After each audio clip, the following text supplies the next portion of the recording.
fifth session, which is on perspective on healthy snacking, opportunities and future of snacking. We are thankful to all our members who worked very collaboratively with us in making the agenda and finding out the what should be key elements of the series and the session. We are very thankful to them. We also thank them to coming on board and supporting us as a partner and supporting Fiki in totality. With this, and we have a very interesting panel. I mean, and as you can all see, we have Mr. Siraj Chaudhary, who will be the monitor for the session today. He is a managing director and CEO of NCML. He is also former chair of Picky Food Processing Division, and in the previous assignment, he was the president for Cargill India. And we have Mr. Priyanka, go next. We have Ms. Sine Kos. She's from DuPont, and she works as a global marketing leader for bakery within DuPont Nutrition Biosciences. And today she's attending this call from France. So thank you so much, Sine. I know it's quite early there in France. Thanks for joining us. We have Mr. Salil Murthy, who is the managing director for India and SCA General Mills. And he comes with an 18 years of experience in FMCG marketing and sales experience. And in current role, he is with the General Mills. And you can briefly will run it through again when Siraj sir will do one session for your better understanding. Priyanka, go ahead. We have Mr. Kalpesh Parmar, who is the country general manager for Mars India, and we are working very closely with him on many other agendas along with other industry members. He is also a member of Global Emerging Markets leadership team for Mars Replay, and have been quite active on this ET summit as well. Previously, he has worked with Unilever for as the CEO for South Korea. And now, go forward, Priyanka.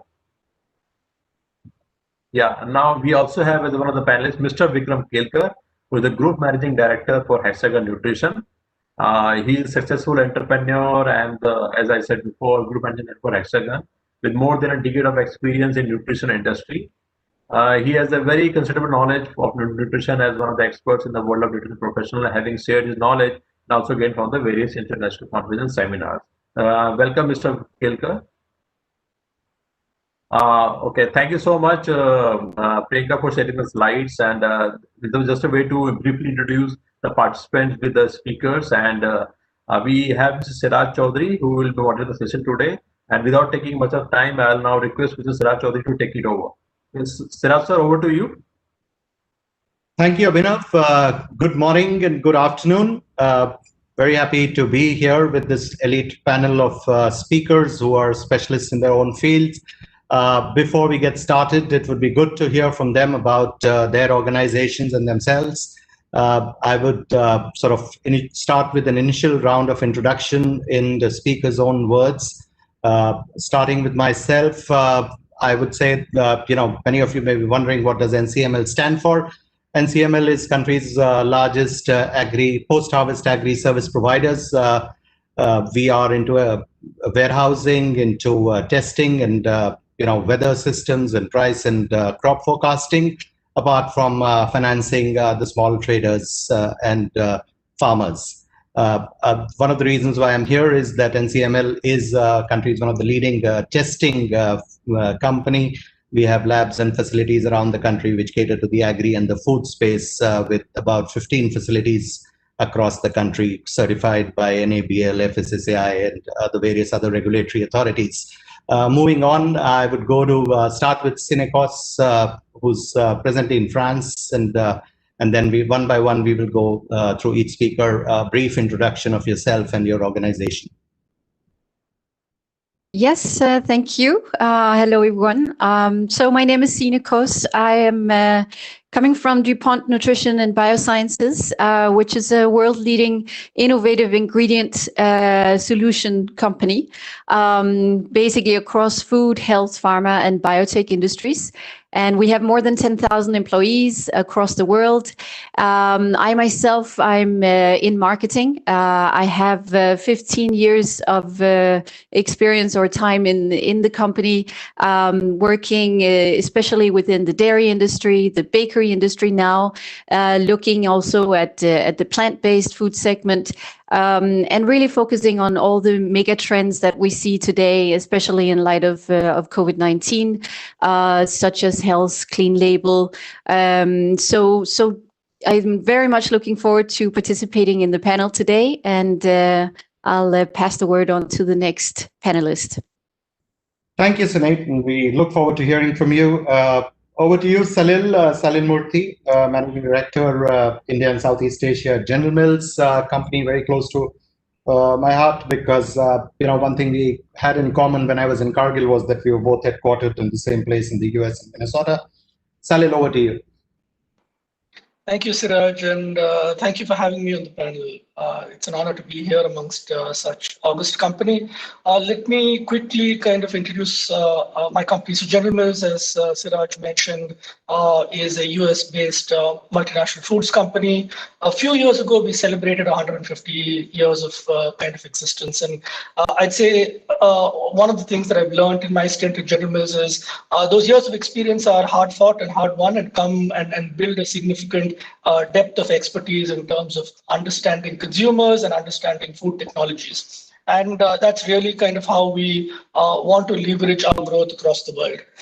I currently lead the business for India and Southeast Asia. Both of these are big emerging markets, especially for General Mills in terms of growth.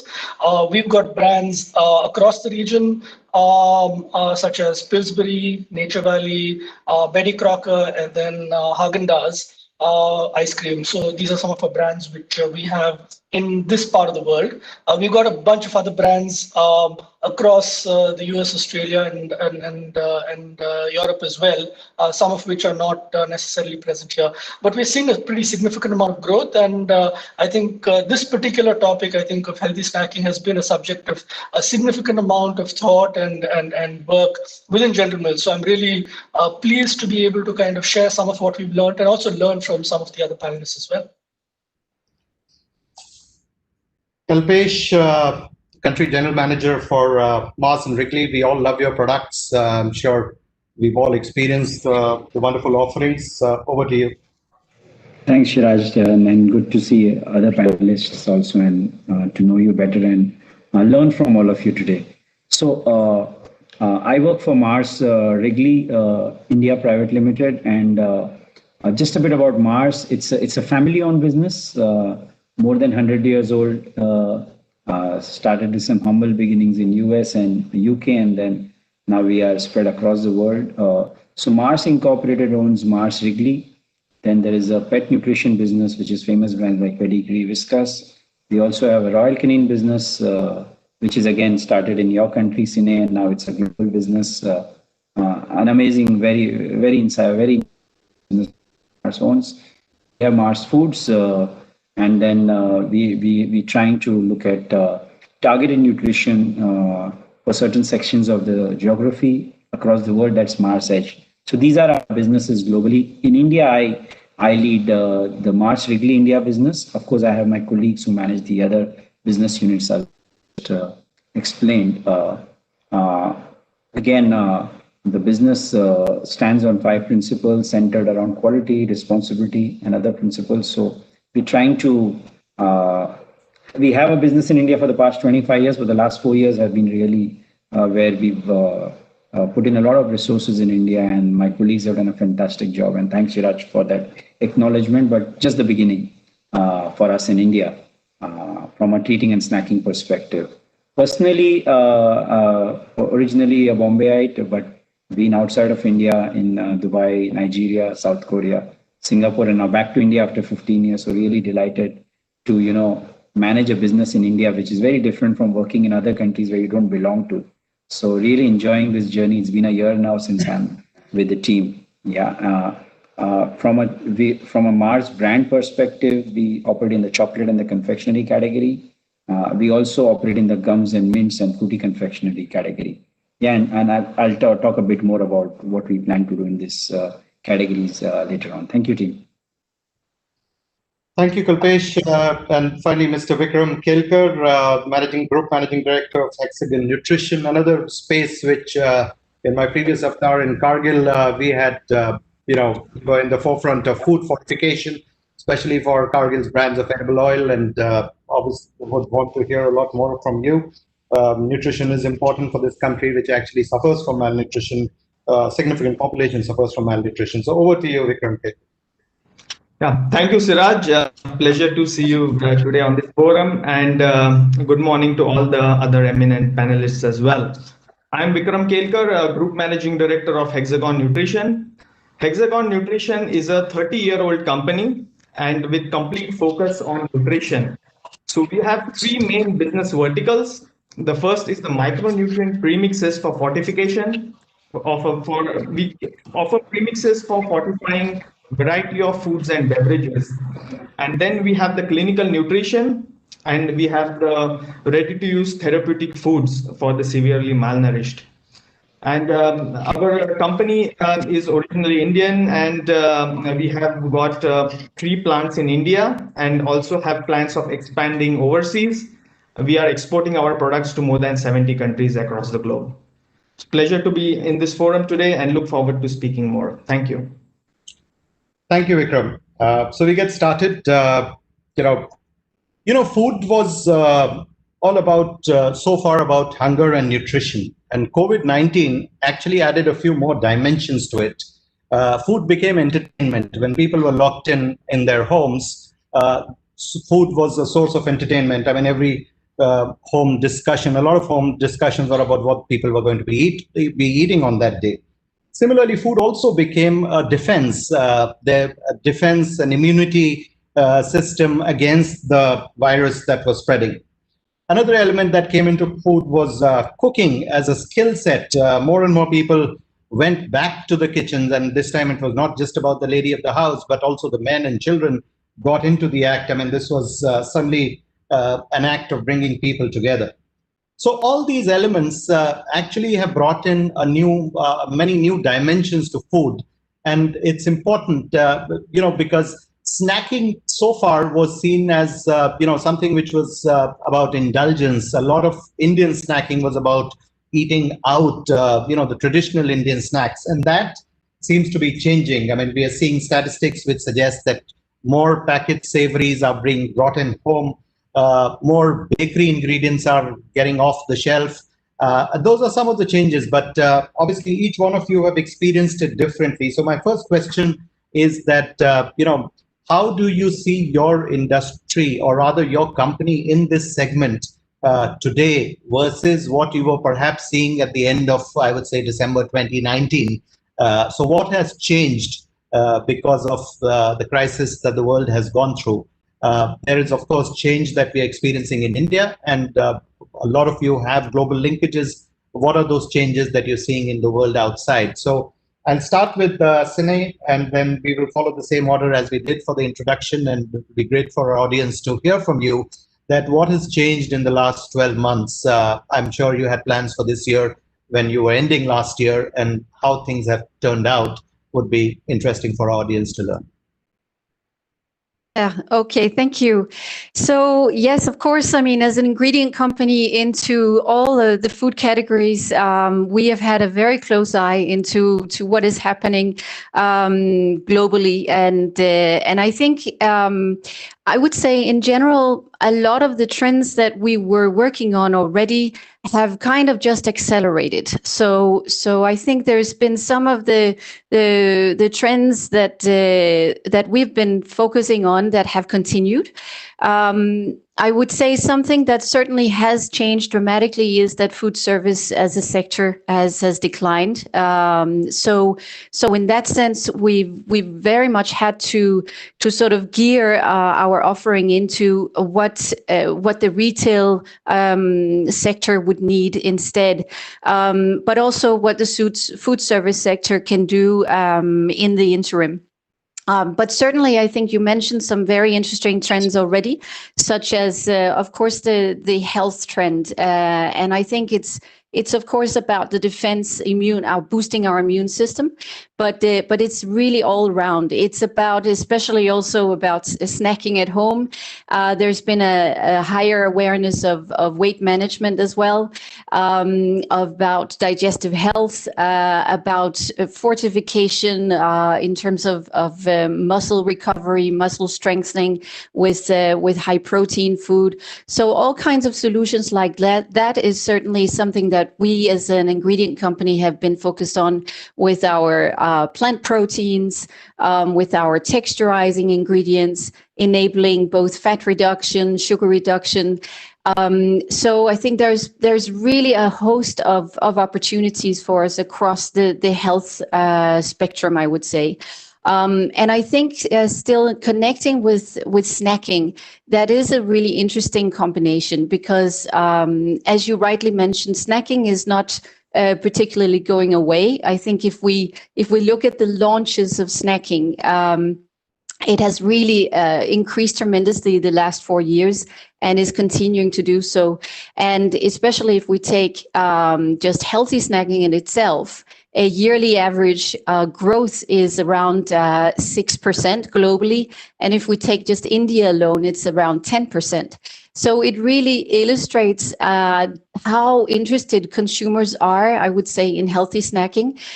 So I certainly think that is just an accelerated trend that we as an ingredient company have focused even more on.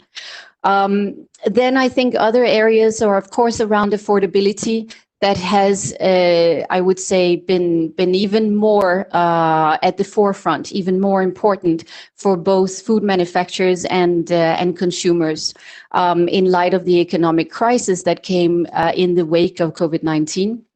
And I think also an interesting trend that we've seen is the importance of indulgence, of, as you rightly said, entertainment at home, a kind of an aspect of comfort food. How can food service be replaced with what the trend reports kind of call fakeaways? So making ourselves feel like we're going out, but we're just eating our food at home instead. So all kinds of opportunities like that are certainly also things that we look at as an ingredient company. So we're really trying to accommodate, of course, to the food industry as innovatively as we can. And finally, I would also say that aspects around sustainability have also become even more important to consumers. We are more mindful now. We're thinking not only about our health, but also about the health of the planet. So in terms of more sustainable produced ingredients, reducing food waste, these are aspects that we're looking into as well. Thank you, Sunil. That was a very interesting insights into how things are changing. Salil, you would want to continue with that and bring in your perspective. Of course, again, a global company with expanding presence in India. Yeah, absolutely, Siraj. So I think COVID in general has done, I think, two things. One, it's dramatically confounded our expectations in terms of how we thought 2020 was going to play out from a business standpoint. But it's also accelerated pretty significantly a few trends that we were already beginning to see. So I'll kind of talk a little bit about both of those because I think both of them will have an impact upon how we look at food category growth in India and then how we look at our businesses. In general, one of the big trends that we've seen both in India but also globally is, and Sine referred to this as well, in-home consumption versus out-of-home consumption, right? So obviously, in-home consumption has dramatically spiked. So any company or any category that plays in foods that consume in home, whether it's rice or flour or soups or whatever it is, has kind of just exploded. But obviously, out-of-home, particularly the food service segment, the bakery segment, for example, and we have a lot of business with bakers across India, that's kind of significantly gone down as well. And so what we're seeing is some of those trends are going to last. And some of the data coming out of China that we have globally also kind of indicates that as China has kind of come out of COVID to a certain extent, some of those trends of eating at home continued to be sticky and continued for a longer period of time. And that's giving us a little bit of clue as to how categories will evolve in the US and in India and in other parts of Asia as well. So I think that's one big piece. We are beginning to see some of the out-of-home consumption begin to come back, but I'd say at a pretty slow rate. And so that continues to be something we want to keep and watch. Some of the trends have been accelerated for sure in terms of experimentation. And Siraj, you kind of touched upon this, but a lot of consumers are experimenting beyond the usual foods that they would have had at home. The extreme example is obviously, the Dalgona coffee trend, where lots of people took something as basic as coffee and began to kind of fancy it up, if you will. But we're also seeing things like baking. Our baking business has absolutely exploded as consumers are baking cakes much more at home, both from scratch as well as from premixes. They're making a lot more pancakes. So that kind of that category for us has really exploded. And then obviously snacking has exploded as well, because a lot of the boundaries have traditionally begun to blur. So traditionally you had work and you had kind of home and you had a certain kind of set routine. Here's what you eat at this particular kind of occasion. And those boundaries have begun to blur. So we're seeing people work a lot more, but also kind of begin to snack a lot more and graze a lot more. So I think that trend is going to continue. We saw e-commerce significantly grow for many parts of our business. E-commerce in grocery has traditionally been a pretty small part of e-commerce business anywhere in the world, and we have seen some pretty tremendous growth. The growth number of a small base were pretty high across all categories, as more and more consumers have gotten used to ordering groceries, both produce, both fresh, as well as the regular staples online. And that we are seeing kind of across, and many of the e-commerce companies are kind of retooling their business to cater to some of this demand. We're seeing a couple of other trends as well. Bigger packs are back, and back in a pretty big way. A lot more home consumption, so shoppers are consuming more economically, and that's really interesting because the quantum of consumption is also continuing to grow as well. And I think the overall saliency is business is shifting because smaller packs are primarily on the go or impulse, and that part of the business has been pretty significantly impacted by the pandemic. But big packs across the board are doing pretty well. So number of different changes. The only other one, and I think Sine touched upon this, is in terms of healthy food and healthy snacking in general. Pre versus post, some of the data that we're seeing is consumers in India at least are giving in terms of importance of healthy food or healthy snacking, it's gone up by 5 percentage points versus pre-COVID. So consumers are clearly concerned about weight management, clearly concerned about the kind of nutrition that they're getting, and that's kind of coming out as well in terms of their behavioral patterns.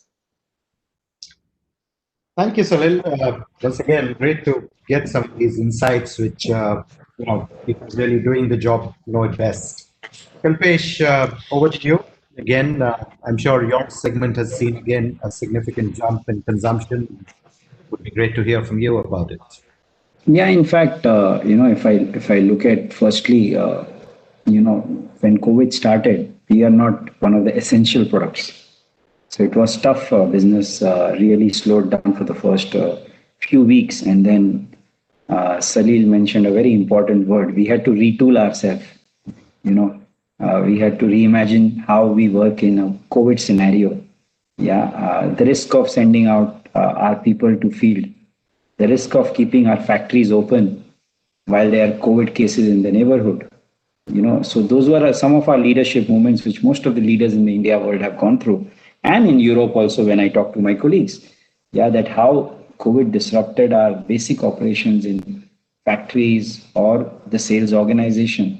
And then at the right time, we had to take a risk of being very cautious, focusing on our social and family safety.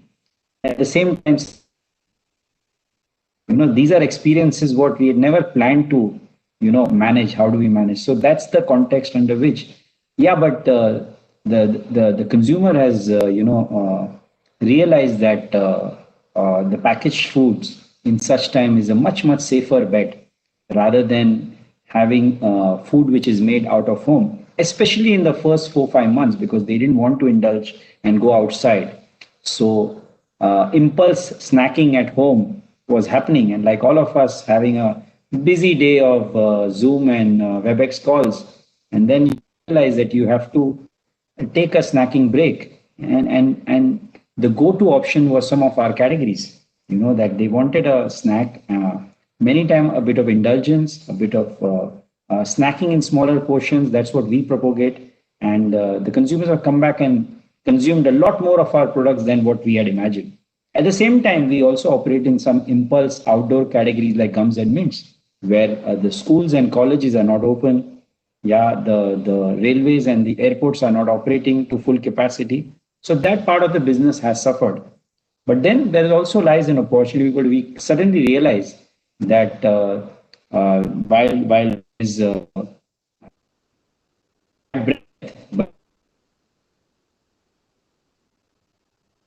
consumers started consuming a lot of gums and mints at home also. And that category, that part of the consumption pattern will keep improving. So that's the context. And of course, looking at the GDP data, feel very excited about the future. Yeah, because GDP has so many elements, as Siraj, but in terms of foods category, snacking category, the opportunity is very, very exciting for future. Yeah, just to give you all some numbers, and of course, specialists like Sine know these numbers much better than us, that in India in the last 15 years, the category is more or less gone up 10 times. Yeah, the snacking category used to be $1 billion. Now it's close to $13-14 billion. Yeah, and will continue to grow for the next 1, 2, 3 decades. That's what makes India so exciting as an opportunity. A sizable country, plus the growth trajectory remains because of the per capita consumption. Like chocolates, people in India consume under 200 grams per annum. When you look at a UK market, the UK consumer consumes more than 6 kilos of chocolates per annum. Yeah. Now the thing is, how do we make it an experience which is smaller in portion? Talk about the calories upfront. We've also signed a code way back in 2007 where we won't market to children when it comes to our confectionery products. So we want to be in the treating and snacking category, but be in a responsible manner. My last observation, when we talk about healthy snacking, while we talk about a lot of our categories, but my wake-up call happened when I was in Nigeria. And for many of the drivers who are stuck in traffic for 2-3 hours, their snack is a bottle of cold drinks with a lot of sugar. So I just want to give a perspective that while we talk about these future categories, but the reality of emerging markets consumer is, and that's true for India or Africa or many of the Asian markets, is that snacking has a lot to teach to consumers because for somebody at the bottom of pyramid, the snacking is getting something to eat. Healthy and unhealthy comes in later. From that, over the next 1, 2, 3 decades, the emerging markets have to move to more responsible snacking. Yeah, so that perspective I want to, end my part over here. Thank you. Thank you, Kalpesh.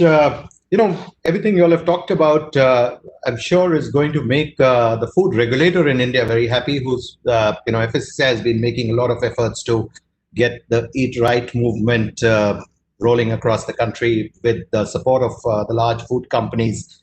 And another area which FSSAI has championed over the years is the food fortification, which I think, Vikram, you would want to talk more about. And it would be interesting to see because from a lot of products that you produce are actually ingredients and contributors to healthy eating or healthy snacking when we talk about. So how are you seeing the changes that are happening around us? Absolutely, Siraj, you said it. We are not a snacking company, but definitely we are impacted by the changes that are happening in the snacking industry as we are the suppliers of the nutritional ingredients to them, specifically the micronutrient premixes.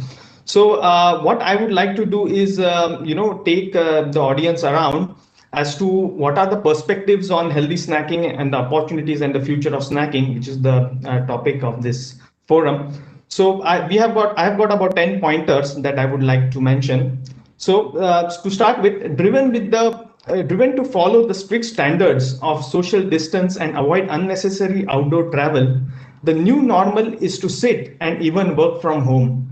There is nothing like a biscuit or a cracker that relieves us from the immediate pressure of work while providing mental stimulation for more productivity because work from home can require multitasking and quicker turnarounds. Besides, the relative isolation and anxiety associated with coronavirus, it can be a hidden cause for craving certain snacks that eventually serve as a booster. As per the data and analytics from the firm called Global Data, the new world will impact the snack sector as the consumers are moving away from the on-the-go trend towards healthier eat-at-home options. Consumer consumption trends indicate that health remains the leading priority for them. Although heightened during the pandemic, but social distancing and working from home has reduced the opportunities for the on-the-go consumption. Even as the ongoing pandemic has made people more health conscious, driving them towards the healthier snacking options, the unhealthy guilty pleasure snacks have equally been in demand.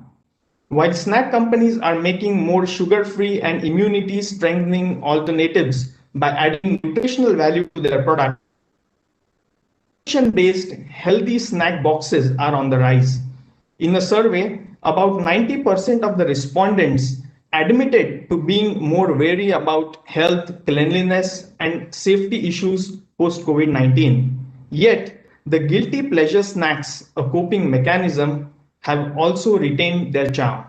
The Indian snacking food industry is a promising and booming arm of the FMCG category thanks to the evolving consumer consumption patterns. The revenue in the snack food processing industry amounts to approximately $5 billion in 2019, and the demand is projected to expand by about 7.5% to 10% annually. Through their product offerings, brands are capitalizing on this opportunity, taking the quality of the healthy foods to the Indian customers in various formats tailored to their lifestyle, taste, and convenience. As per the research titled Indian Snacks Market Forecast 2023 by another market research company, the Indian snack manufacturing industry is moving forward towards healthier snacking activities with a thriving, healthy, conscious community. As a part of their snacking experience, customers are now looking for health and wellness. This has therefore contributed to the introduction of many healthy snack items into the Indian snack market. Brands are taking note of the changing consumer needs and are said to be replacing artificial flavors, colors, sweeteners, and other preservatives with natural, plant-based, enriched with vitamins and minerals, along with clean label items to realign their portfolios. Over the past few years, snacking has been on the rise, but the patterns seen and taught in the COVID times will continue to increase around health and immunity. Not only nutritious snacks, but the trend is shifting towards snacks that encourage convenience and wellness, such as chocolate quinoa bars enriched with vitamin A, D, and C, healthy fortified cookies with vitamins and minerals, nutrient-rich gummies, probiotic cheese, vitaminized water, vegetable blended ice creams, and so on. Manufacturers are said to be focusing more on online marketing, targeting deals, and delivery, and are aware that e-commerce should be the #1 priority for securing regular payments and deliveries. Along with e-commerce, brands are also considering subscription-based models to maintain steady sales during the pandemic.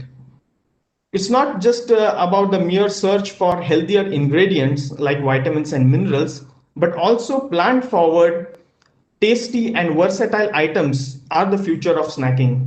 It doesn't have to be boring to have a healthy snack. We can introduce the same in strong see in food trends to our snacks. We have reasons for being somewhat positive about the industry so far.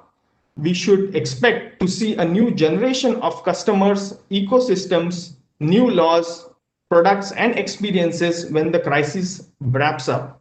In the coming few months, you can expect simple, welcoming flavor profiles, more focus on overall balance and well-being products, micronutrient-enriched foods and snacks as the next trend in comfort foods, and customized and personalized nutrition approach. So these were the views from my side. Thank you, Vikram. I think that was a very good insight into some of the changes that you're seeing, and what we should expect in terms of the new products and new food that the consumers could be shifting towards. Moving on, I'm actually now going to be talking about two things, and not all of you have to be obliged to respond to it, but it would be interesting to know that we talked about COVID, and we talked about products, and we talked about consumers. What did get impacted quite significantly in certain cases was the supply chain. And supply chain here is about two sides. One is the supply chain from raw material to the processing facility, and the supply chain then from the finished product to the consumers. So, and it did force companies to, adopt new technology, new mechanisms, new cost structures. So how do you, if any one of you can take up this subject to say that, okay, if your supply chain was affected, how did you deal with that? And those changes, did they sort of bring in something new that you are likely to retain going forward? I mean, we heard about e-commerce, but again, back to you. The other subject that I would want some of you to touch about is that how did this change, and the change in the consumer's mindset, the impact of COVID, alter, if at all, your communication strategy, your advertising, your marketing, and your communication strategy to the consumers? So over to any of you.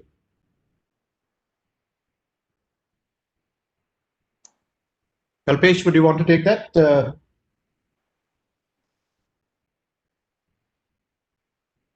Thanks, team. Answer the second question, wherein the whole consumer behavior at home has changed so much when it comes to consuming media and experiencing digital. Yeah, and a lot of data has still not come to the table. So what we are trying to, while respecting the traditional ways of media reach, we want to be more experimentative in terms of how we have our marketing execution. Yeah, it's digital. It's partnering with DCOM players in their platform. Yeah, so a bit of performance marketing, really thinking whether some brands need to be digital first or fully digital. Yeah, because some of our consumers' lifestyle has changed. Yeah, a lot of people don't even subscribe to the TV channels or the platforms, so they've gone fully OTT or just focusing on few platforms. So it's been actually very difficult. While this will not come out in the data for the next 12-24 months, but it is a good mix of seeing how your consumer is behaving, and not the consumers around you, which might not be my target consumer, the real consumer, and how their life has changed. The young people, what kind of media are they consuming? The number of hours. If you look at screen time of some of the young consumers, yeah, they do anything between 10 to 30 hours or 10 to 50 hours a week on platforms like Instagram, YouTube. So, and if you see the screen time data, not much of is happening in our traditional channels. So it's all changing so rapidly, and thanks to people or our consumers staying at home, the data will not show. So it has to be a healthy mix of traditional media, but a big focus on non-traditional media. Yeah, so that's my observation. On supply chain, I'll let the others answer. Yeah, Salil? Yeah, sure. I can talk a little bit about supply chain. And I think, to be honest with you, it hit many companies at the lockdown stage, kind of hit us all like a punch to the face, right? Things dramatically changed overnight. There were three things, and I like the way this expression is phrased, three big priorities, three big things we had to contend with. There was the whole labor issue, which is the availability of labor to run our plants. There was the legislation issue, because especially in the beginning of the lockdown, the laws, as well as the ways in which the laws were implemented, changed very, very rapidly sometimes. And so the intent of the law was not necessarily executed at local level.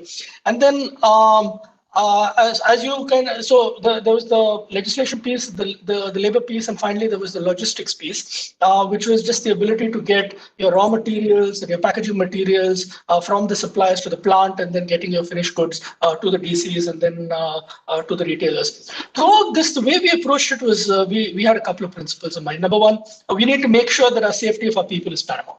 And we kind of led with that. And the second big priority we had was making sure at General Mills that the safety of our food was paramount. We're obviously known for the quality of our food. It's something that we never want to take for granted. So those were, I'd say, the two big guiding principles that we had. We then said, how do we keep our plants open? We worked very, very closely with the district administration, wherever our plants were, wherever our co-packers were, to manage labor. In some cases, we had to have labor our workmen actually stay within the plant to make sure that the risk of infection was low. But we completely retooled our safety and hygiene programs in the plant, down to, for example, how people board buses that took them from their homes to the plant, all the way down to kind of how production lines operate, what is the SOP for shift changeovers. We had to completely retool that. And a lot of time and effort spent in training our employees, training from managers to our workmen, down to really making sure that they understood and role modeled the kind of safety and hygiene practices that we wanted. Logistics was a big issue. Getting trucks was extremely difficult, particularly as the lockdown began to leave and a lot of people kind of began to go back to their hometowns. Getting drivers was at a premium, and so we were paying 3x, 4x of what we would normally pay for freight. That was difficult. Our exports business suffered as well, and we're beginning to see that, and we're continuing to see that now. The imbalance of trade, what that's caused is there are fewer coming into ports, and therefore there are fewer containers going out, and therefore getting a container booked is proving very, very difficult. And I think that most countries across the world are kind of seeing. What this has taught us, though, and if there is a silver lining to this, I'd say there are a couple. I'd say one, it taught us to be a lot more agile. So in terms of the ways we worked, we began to almost meet as a leadership team every single day to talk about, here are the issues we faced yesterday, what do we need to kind of fix. Despite the fact that people were new to working from home, the level of collaboration I've never seen higher. And what that meant was we were finding new solutions, figuring out which ones worked, which ones didn't work, and kind of moving ahead much quicker. We found a lot more suppliers, and we were able to qualify them at significantly lower time than otherwise we'd been able to have done, to ensure that our raw materials quantity was never compromised. I think one of the big learnings that we've taken is really this whole idea of redundancy. And if you really think about most companies in their efforts to kind of save cost and take cash out of and help the balance sheet and take cost out of their operations, what we've been doing is moving in the direction of just-in-time, which is minimal level of working capital, minimum level of kind of inventory that you have sitting there. And what we found was product lines where we were really running thin. We really struggled to kind of get the supplies that we need. And so one of the things that we have been consciously doing is really saying, building some level of redundancy into the system to make sure that we are much more resilient as a business. So I'd say that's probably a good positive sign that we will take forward as we move forward ahead. Thank you, Salil. That was so informative. Sine, from your perspective, I mean, of course, you have a view which is outside India too. So the supply chains or the communications, I mean, how do you see that happening in the world that you participate in? Yeah, of course. I mean, I really recognize a lot of the points that were already raised. We are, of course, a little bit a step back in the value chain. So we really look at how do we engage and how do we step up on our communication strategy towards food manufacturers.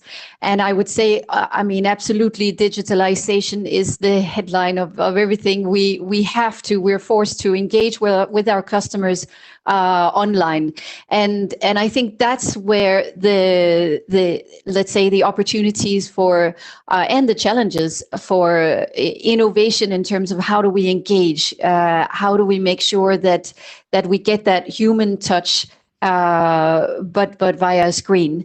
And I think there is so many new ideas popping up. There are virtual trade shows, there's virtual reality concepts and brochures that can be used much more, let's say, interactively than let's say a more static text or website.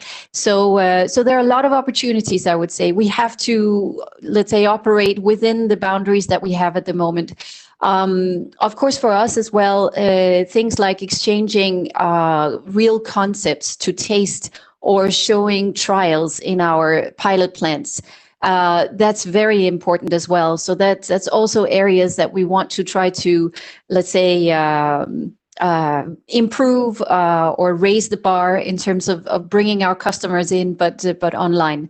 So, and I think in terms of supply chain, I mean, one of the impacts that we've seen is sometimes, I mean, certainly trade barriers, so or challenges around trade. So some of our customers have had to work with the local ingredients the best way they can, and our ingredients can help the quality or help the yield of for example, locally sourced flour in baked goods. So those are the, let's say, second-hand aspects that we see and that we can help with. Thank you. Vikram, would you want to add anything to it? Or Yeah, I just want to endorse, the views shared by Salil because he has given a very clear perspective as regards the challenges in the supply chain from the Indian perspective. The one point I would like to also mention is the major challenge in the beginning of the crisis was the lack of clarity when it came to the government directives while issuing the lockdown orders as to what is essential and what is non-essential. Essential industry was allowed to operate, but there was no clarity on what is essential. For example, food industry was allowed to operate, but we being food ingredients, there was no clarity among the local authorities whether we should be allowed to start or not. Similarly, it seemed similar for the packaging material industry as well. So I think we wasted almost about a month on trying to justify that we are essential. So I think these are some of the learnings going forward that we can probably take, and I'm sure that with this experience, what we have gained during the crisis, everything will fall in place for subsequent events. So that's it from my side. Thank you. One change or one observation I had was, and obviously all of you panelists, particularly directly in the food space, we're talking about snacking, which is different from what I would call the traditional Indian snacking, which is a lot more savory. The chaat shops, the halwais. Now they were really impacted with this, the limitation on going out, and I did see a number of companies reinventing their products, and you had golgappa mixes and a whole lot of other traditional Indian snacks which were then brought back into a packaged form. Do you see that trend continuing or growing bigger, or is it that once things become normal, people reverting back to that? And does that impact your business? I mean, do you see? From my perspective, I saw a lot of traditional Indian snacking getting replaced by the more convenient and I would say the global foods getting a larger share. But do you see that trend staying, or there is a chance of things getting back to normal or back to the previous trend as it had existed pre-COVID? Yeah, I can maybe speak to that briefly, Siraj, to kind of hear the other panelists' thoughts as well. I think you're right. I think there's a lot of the snacking in India, the bulk of the snacking in India is still homemade snacking, right? So whether you talk about the chaat that you mentioned, or a poha, or or even fruits or almonds or whatever it is, it kind of tends to be homemade snacking. That will continue to be the mainstay. We saw a couple of trends, though, from both a global perspective as well as in India as we through the crisis.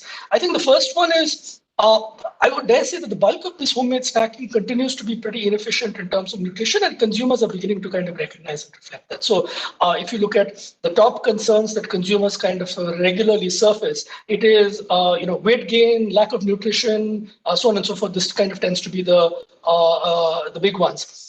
And I think the other trends in terms of snacking, particularly, which are gaining space, is a lot more of informal snacking, which is away from meal times, a lot more individualized snacking, and then which is personalized to my taste, might be different from what my kids might want, and then a lot more of kind of instant snacking, and then linked to that health and safety. I think if you look at the way all of these kind of begin to add together, we are beginning to see, and I think we will begin to see a distinct trend towards more healthful, more mindful kind of snacking, right? So I don't think the regular samosa type of snack at 4 p.m. is necessarily going to go away in a hurry. But I think consumers increasingly are becoming aware of what they're putting into their snacks, what exists in their snacks, what is actually good for them and meets their needs at that point. And so I think there is a clear trend towards, like a basic packaged snacks, which consumers are clear that is actually healthful. But within packaged snacks as well, consumers are looking for very, very specific areas which signal to them that this is good for me. So whether it's natural ingredients, whether it is specific nutrients like protein, for example, lack of sugar, for example, these are things that I foresee will continue to gain steam over the next few years.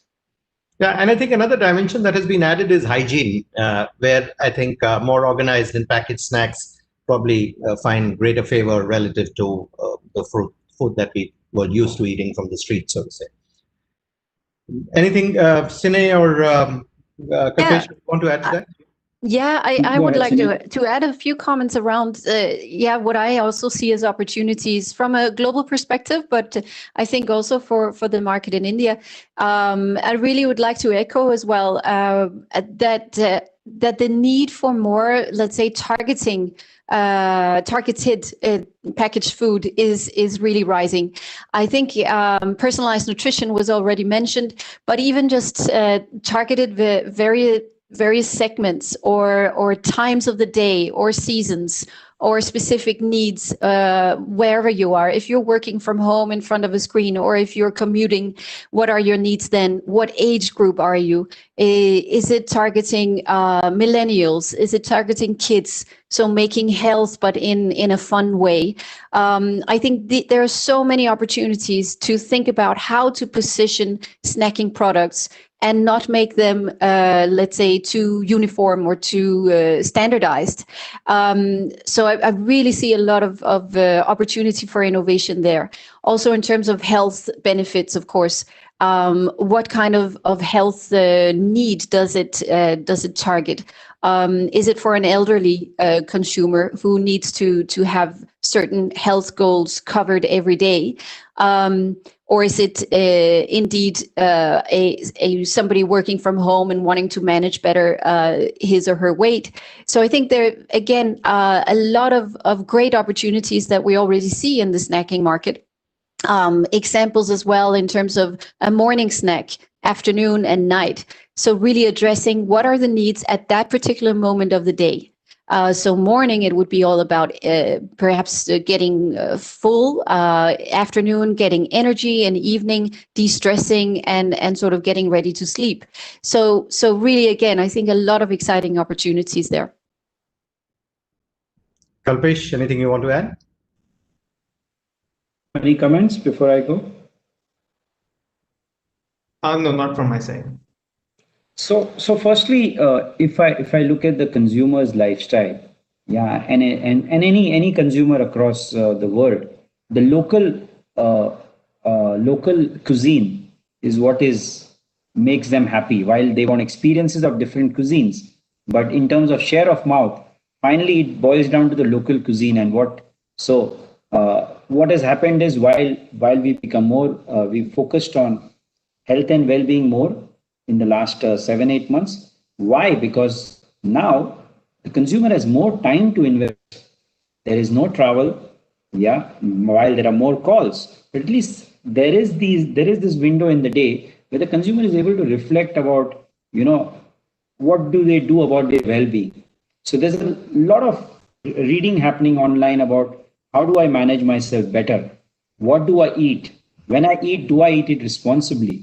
So there is this wave, but there is a strong push or the demand from the consumer that I want that Indian food experience, So it is not, while there are experiences of international cuisine, but more and more Indian relevant food will be the flavor of the day. Yeah, so like my friend Mohit has launched Kellogg's Upma, which is a fantastic thing for a global company to understand and respect the Indian consumer. We've launched a double mint with a pan flavor, and more we are looking at flavors which are more Indianized because the consumer can relate to that. And the more we do that, the more acceptable it is to the masses. Yeah, otherwise we can talk about some global flavors, but they might not be relevant to India, to our consumer. Yeah, and hence that done some things like Snickers, the only country where we have a vegetarian Snickers. So we've taken egg out of our Snickers recipe.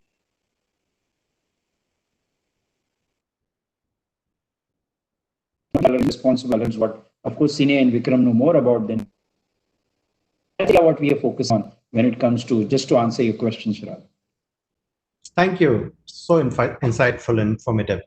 So, I'm coming to an end of this panel discussion, at least from the questions that I have before we switch to the audience questions. But one question which I love asking everyone, and actually to put all of you in a bit of a hot spot, is we are all, talking about creating new products and, changing product composition based on what consumers are asking. What has been the response of the food regulator? I'm sure they're loving the fact that people are now becoming more conscious about eating healthy and eating safe, and companies are, reformulating or creating products which, while keeping the taste, are focusing on health.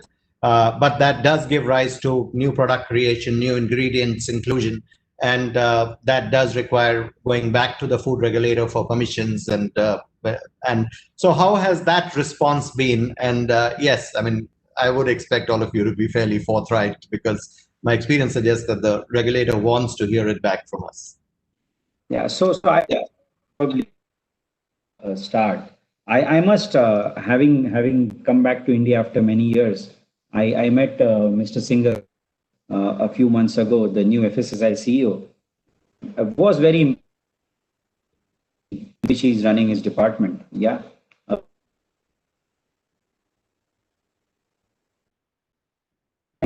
He said a friend that I want to get the council with the ex-activists, and then you guys jointly give me proposal what you want to do on many such issues. So and the intentionality what he's got to the table was very impressive. So we want to work very closely with the FSSI leadership and the team to really be more responsible in India and move towards a healthier snacking agenda in future. So yeah, otherwise the team can comment. Yeah. Yeah, I'd kind of echo what Kalpesh said as well. I think we're at a really interesting time as a food industry, right? And if you think about it, increasingly from a consumer standpoint, they're looking for a lot more functional claims. Every food manufacturer is trying to, drive functional claims. Consumers are aware of the ingredients and the nutrients on the rise. From a regulatory standpoint, there are obviously a bunch of hot topics that are under discussion, right? We've got HFSS, high fat, sodium, sugar. We've got, advertisements, and particularly advertisements to children.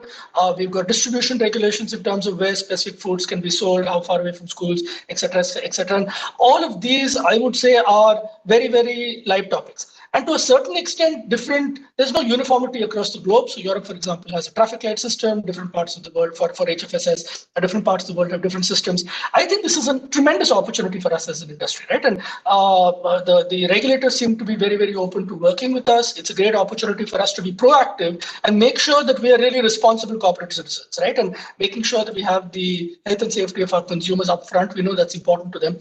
I think it's a little bit of a pivotal moment. And I think, some of the work that is being done by FICCI, some of the work done by other industry bodies is absolutely going to be critical. But I think for us, this is a really important time for us, time to partner very, very closely with the government. And that could really determine how our categories and our businesses grow for the next few years. Thank you, Salil. Sine and Vikram, you want to add to that? I could maybe, add a small comment there. I mean, our most important mission as an ingredient company is to help our customers adhere to any needs or demands from the market, including regulations. So when we see this across the world, we see tax, sugar tax, and so on. So our mission, I would say, is really to help and in that process, let's say optimize the taste experience, the texture experience, because that's where it suffers in many cases when you reduce fat or sugar or salt to make these products healthier. So that's really what I think our offer is all about, or support. And also, of course, in terms of fortification of products and making them healthier. But again, I mean, across the world, I think it's not particular to any country. Taste is the most important success factor for consumers to continue or to choose a product. So that's really, I think, the essence here in that context of more healthy products. Yeah, so I just want to share a few points. Like the FSSAI has increased its engagement with the industry at large. Especially I've seen in the last few months, because since I have been a part of several online meetings wherein the CEO of FSSAI and the chairperson of FSSAI and all the directors of various regions were also there, and a lot of industry representatives. And apart from that, there have been new notifications being issued by the FSSAI related to the RDAs, recommended dietary allowances, bringing more clarity specifically to certain ingredients which were not mentioned in the past. And also there is a good movement towards the mandatory food fortification, especially for staples like edible oil and dairy. So there is good progress on that compared to the previous years.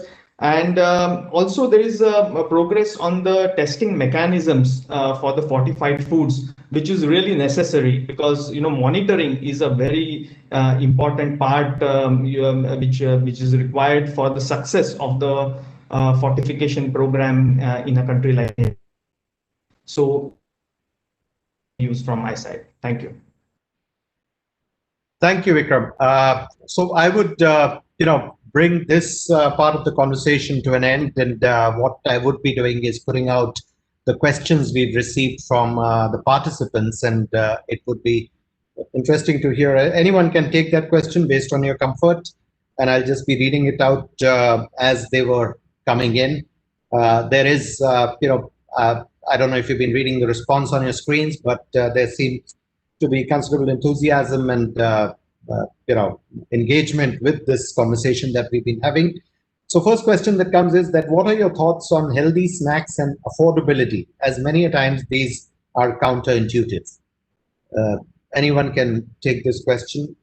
I think some of it was addressed in one of the conversations, but please go ahead. So firstly, businesses have to be more purposeful and accountable to the customers, consumers, and communities. Yeah, and why do I say that? So it is not an agenda where, because we want to be a more health and well-being focused company or a treating and snacking company, the consumer has to pay that premium. We have to look inwardly into our value chain and give that right offering, which can be afforded across the society. So the answer to the question is not that the consumer now has to start paying that premium, but we will have to look at the right product, moving from ingredients which are more affordable, working with partners who are on this call to really make that concerted effort, because many of these thoughts are evolved in the developed countries, but there is an emerging markets rendition of these issues. Yeah, and that will only happen if we are closer to our consumer and communities, where we really look at things from health and well-being from a Indian consumer's perspective and not from a developed world's perspective. So it starts from appreciating that I am consuming X number of calories today, and I want my consumer to be more responsible in consuming less calories, at the same time giving them that Indian experience. But it has to be an emerging markets savvy mindset. It's not the developed world playbook being shown in the emerging markets. And why I say that, because I can tell you that these are very, very sophisticated emerging markets. The consumer knows Yeah, today, if you ask Salil and me, we know why shouldn't we have a samosa, but we still love a samosa and we want to indulge it with the right portion. Yeah, so that whole journey of understanding our Indian consumer and customizing our plans for them is the call out. Yeah, and these are very sophisticated emerging markets. Yeah, to win here, and I must compliment some of the work what is happening in the industry where many of the biscuit manufacturers or the amount of new experiences they've given to the consumer in the last 1 year. Yeah, many of us have gone ahead and launched new products at the 2x, 3x the rate what they were doing in the past. They took license to experiment a lot more. And that's when, because of which the whole health and well-being category is going to grow much, much faster than pre-COVID. Yeah, so those are my comments, Shiraj. Over to you Thank you, guys. Kapesh. And continuing with that, the next question, which again anyone can take, probably Sin is better place to do that. While sustainability is a big trend globally, but what are the kind of acceptance here and understanding you are witnessing with the Indian consumers? And are the consumers willing to pay for the more sustainably produced goods? Is that something that you're seeing in your operations? So, from a global perspective, first of all, I think sustainability is it's an emerging trend. And it's a moving trend. So, I think that consumers, it really depends, first of all, on what social class, what perspective they're coming from, because it can be quite broad and quite far away, as to an extent that they would not be willing to pay a premium. Again, I mentioned at the beginning of the webinar that with COVID-19, consumers in general are becoming a little bit more mindful, not only about themselves, but also the planet. The plant-based trend is also emerging, which of course is also linked to sustainability. So all the whole sort of movement away from animal-based food to plant-based is in that light of sustainability, and consumers are willing to pay a premium for that, I would say. Having said that, I think if we want to, and it goes a little bit also in the same, let's say, conversation as health and premium, I think it really depends on whether the consumer, the individual consumer, sees a benefit for him or her. And I think sustainability, the more it becomes tangible, the more it becomes local, visible, the more it makes sense to a consumer to pay any possible premium for it. And again, it's also something that can be, let's say, integrated in the value chain and just come with the product at its existing price. I think we see that example with clean label, for example. Many of the clean label goods are actually not sold at a premium. It's just a must-have. So again, I think if we want to make it more important to the consumer, it needs to be as visible, tangible as possible. So, for example, reducing food waste, extending shelf life, that's something that a consumer can see the benefit of. So yeah, I think that's really my take on that. But I would love to hear any other comments around, let's say, the Indian consumer on how they would look at it.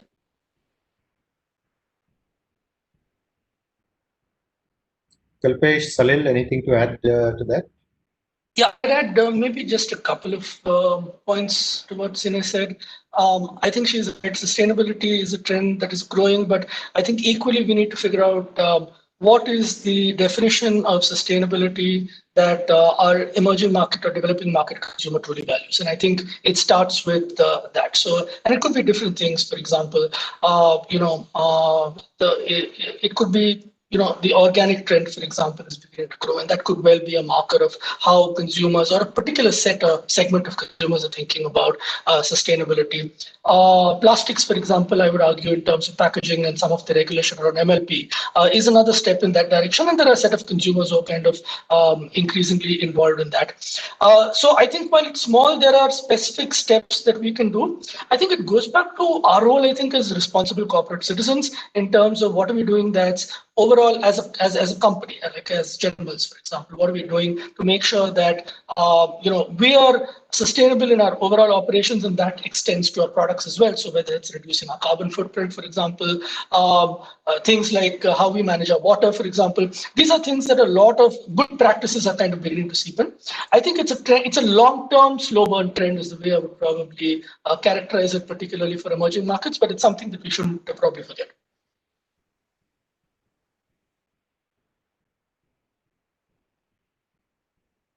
Thank you, Salil.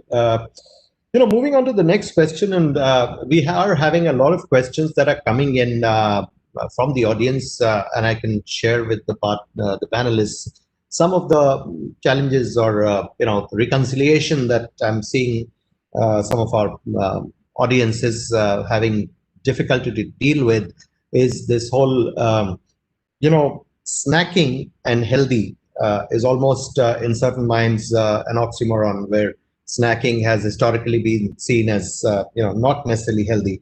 And the other part is that there is a perception that most of the snacks contain high sort of salt and fat and sugar, and so therefore how can they be healthy? Now that's one part of, that's more, I would say, perception management and also movement from how snacks were constructed in the past to based on, more awareness, consumer awareness, as well as regulatory requirement. Companies have altered their processes, their ingredients, and their product compositions. And that's something that whoever wants to talk can talk about. But there's another interesting question that has come in, which is that, we talk about COVID, and a lot of products that are being designed or created and marketed to the younger generation, whether it's the children or the working middle-aged class of people. While the people who are actually probably bearing the brunt of COVID are the senior citizens, and there is a large population of that. They are typically the people who've been used to a certain way of eating. They're locked inside their homes. Nobody allows them to go out.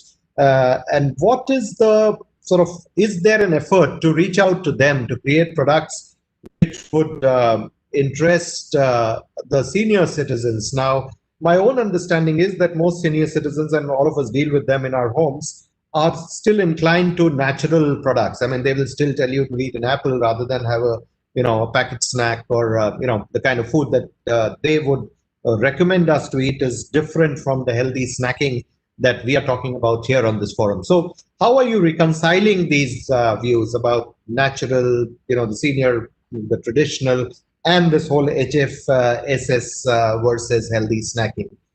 So any of you can speak on this, and this is obviously a very long question, but I'm trying to put together the various comments that I'm getting from the audience.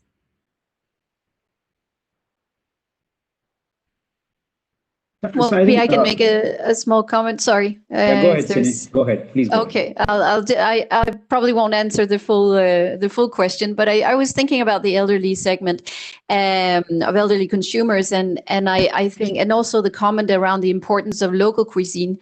I think there's an opportunity there to combine healthy ingredients such as protein, for example, or fiber, into local, for example, local baked goods that doesn't have necessarily a taste impact, but it does improve the health profile of the product.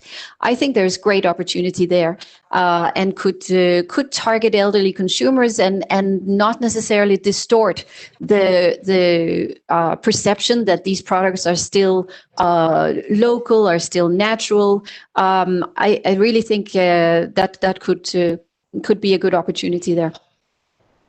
Yeah, thanks, Sine. So Shiraj, firstly, if you look at the way the elders in our household or in our communities, they used to have an outdoor time. Yeah, they used to be like many of us, hooked on to the TV serials, and for 4 months they vanished.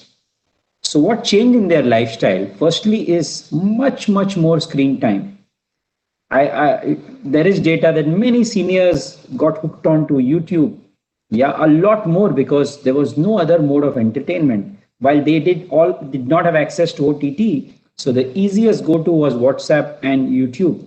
And from there, they've also learned a lot, about new ways of consuming, and the amount of education we all get from WhatsApp is what we all know, and I'll not talk much about that. But the elders have really embraced that, and hence a lot of health consciousness came into them. The amount of time our elders ask us to have kada or things like those, that no, you have to do that because these are difficult times. I'm at home, you are exposing yourself. So there is this space where elders have also become more aware, and hence in that age group there was a bit of health consciousness, but it's gone up multifolds.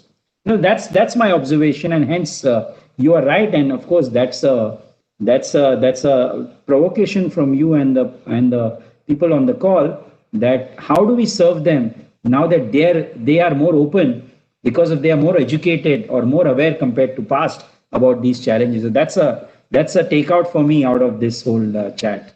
Thanks, Raj. Thanks. Thank you, Kalpesh. Anyone else wanting to add to this? Yeah, just one point that thanks for taking this topic, because in India, geriatric nutrition, is an area which really needs attention, because this has been a long neglected segment. Have products which are there for all age groups, including kids, kids, pregnant, lactating women, and sports people. But for addressing the specific needs of the aged population, especially over a certain age group, let's say 60 or so, I think there is a real good quality, healthy products which can be targeted towards this segment. So because they have got their own specific needs. So I totally agree. There is a great opportunity in this area which needs to be explored. Thank you. Thank you. Salil, you want to add something, or? No, I think the other panelists have covered this very well. Okay, I don't know if you guys are actually, I'm talking about the panelists. If you're watching the questions that are coming up, all of you have a career as dietitians going forward, because the questions that are coming are like, which snacks are better for children in this COVID situation? Which are the snacks without sugar? And, natural versus, processed. I'm not going to let you get into areas because the dietitians may have a job threat. Bringing this all together to a closure, I would say that there is a lot changing. What is commendable is how the food processing industry has reacted with agility to the changing consumer lifestyle, because that was the big impact COVID had on how people lived and worked, and food being an integral part of that life needed that alteration. And all of you, I think, have done a tremendous job in adjusting your businesses and rising to the occasion with agility. I guess the last line I would want all of you to say is that from what all we have seen and talked and changed, what is it that we will continue doing, and what it is that will probably stop once the situation of normalcy returns? And I really hope it happens soon. So maybe in one or two lines of what is the good that remains from this experience, and what will change once normalcy returns.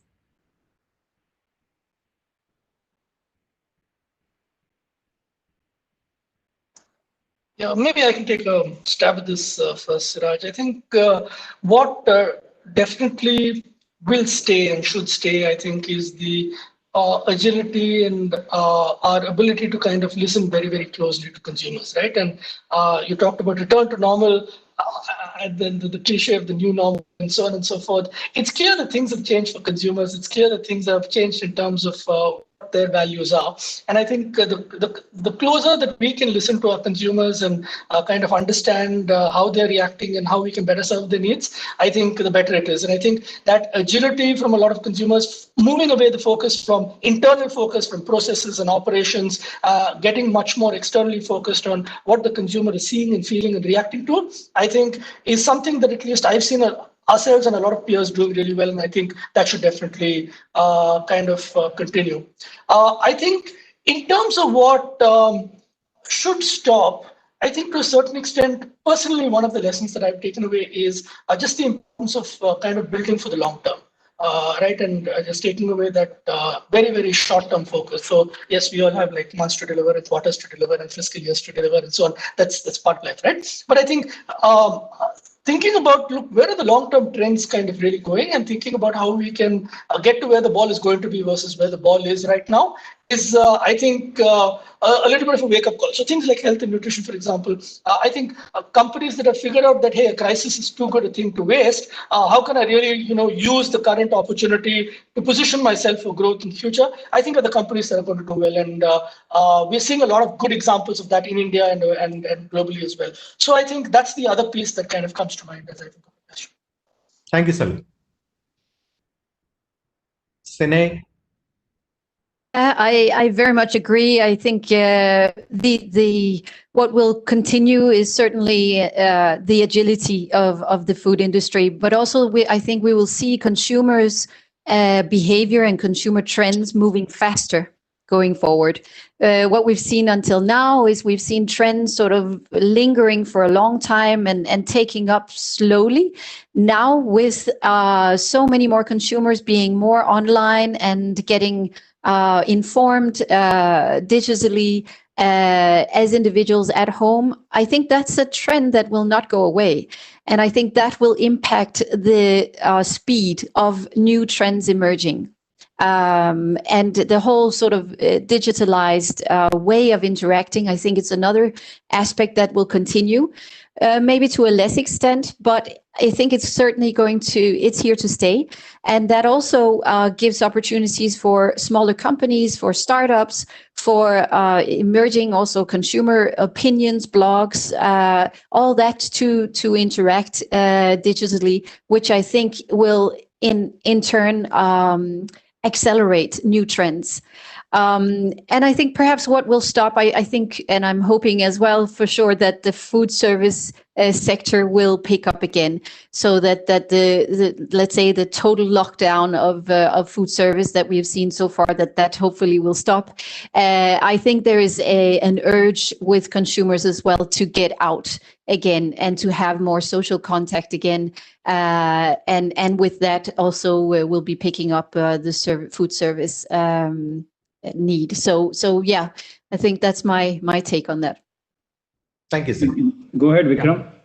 Yeah, what I would like to add is people have now understood that prevention is better than cure, especially with this black swan event that has happened. So definitely people have realized that it is important to keep ourselves healthy. It is important to increase our immunity so that we are able to fight such diseases.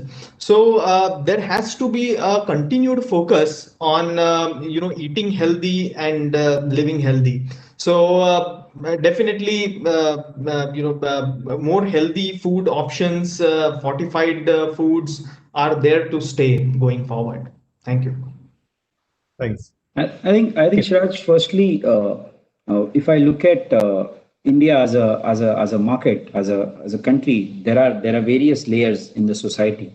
So there is a section of top 10, 20 million households who want to be more globally aware, who are more globally aware, and then they want to experience Indian food. Along with the same, they want to experience the international cuisine.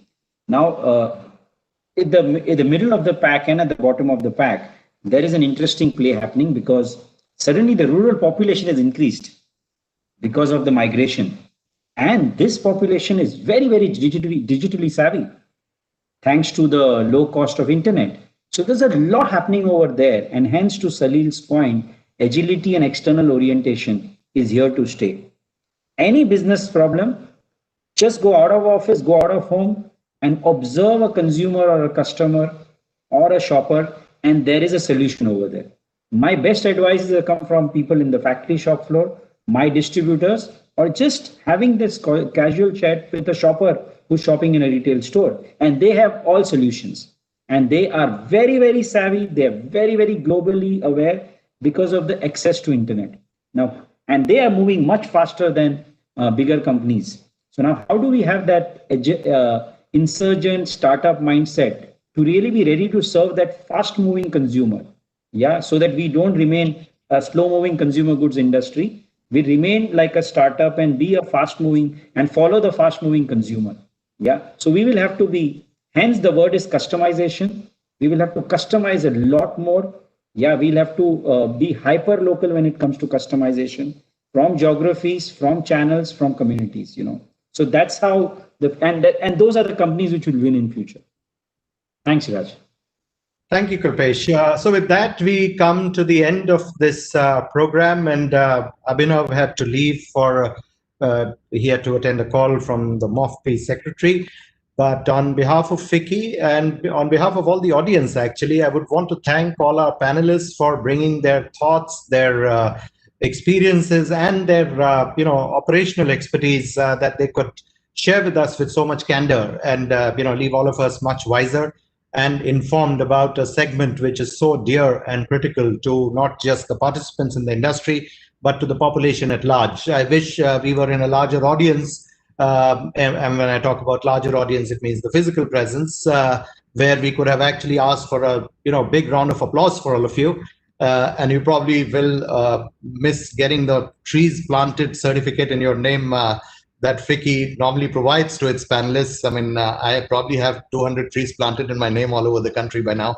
But wonderful spending time with you all, and wish you and your businesses all the very best, and great having been part of this conversation.